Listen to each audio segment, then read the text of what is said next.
Shrouded in shadow, the island beckons. 1905. The air hangs heavy with mist and dread. A lone boat cuts through the choppy waves, carrying Thomas Richardson to a secluded island. He seeks his sister, Jennifer, kidnapped and held ransom by a mysterious religious sect. As Thomas steps ashore, the island embraces him with an unsettling silence. Something feels deeply wrong. The island is a place of stark beauty, its cliffs rising sharply from the sea. Yet a palpable darkness permeates the very air. The trees twist and contort, their branches reaching out like grasping claws.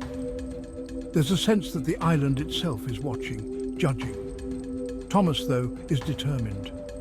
He will find his sister, whatever the cost.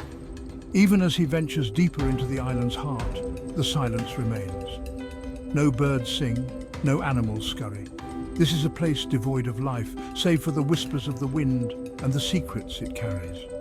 And, as Thomas soon discovers, some secrets are best left buried. False prophets and broken faith, the Cult of Eris. He finds the inhabitants of the island living in a self-sufficient community. They call themselves the followers of Eris, a deity promising prosperity and abundance. At the head of this community stands Prophet Malcolm, a charismatic leader with a commanding presence. His words drip with honeyed promises of a brighter future. But beneath the surface of pious devotion, Thomas senses a current of fear. The villagers' smiles seem strained, their eyes filled with a desperate hope. They cling to Malcolm's every word, their faith a shield against the darkness that surrounds them. The island, it becomes clear, is not what it seems. The rituals of the cult are unsettling.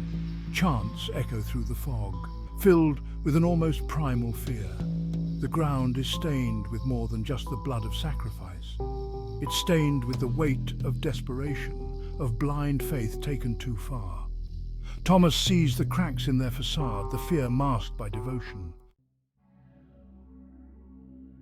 Blood on the barrows, sacrifices to a dark god. Their goddess Eris isn't a benevolent being. She demands blood, a life for a life. The earth whispers with tales of sacrifice, of those who dared to question the prophet or defy the will of Eris. The island, Thomas realizes, is sustained by more than just faith. It is sustained by fear. He discovers the horrifying truth. Jennifer isn't merely held captive, she's chosen as the next offering to appease Eris. The villagers believe it's the only way to ensure their survival, their faces etched with a horrifying mix of fanaticism and fear. The island demands a blood price and they are all too willing to pay it. The true nature of Eris is revealed not through sermons, but through whispers and shadows. She is not a goddess of bounty, but a creature of darkness, imprisoned within the island itself. Her power is undeniable, her hunger insatiable, and the islanders are trapped in a terrifying cycle of appeasement. Section 4. The Face of Madness. Desperation and Corruption. The line between faith and madness is a thin one. Thomas sees the villagers teetering on the precipice, their desperation fueling their devotion. Malcolm, the supposed prophet, is slowly unraveling, his eyes reflecting the encroaching darkness of the island.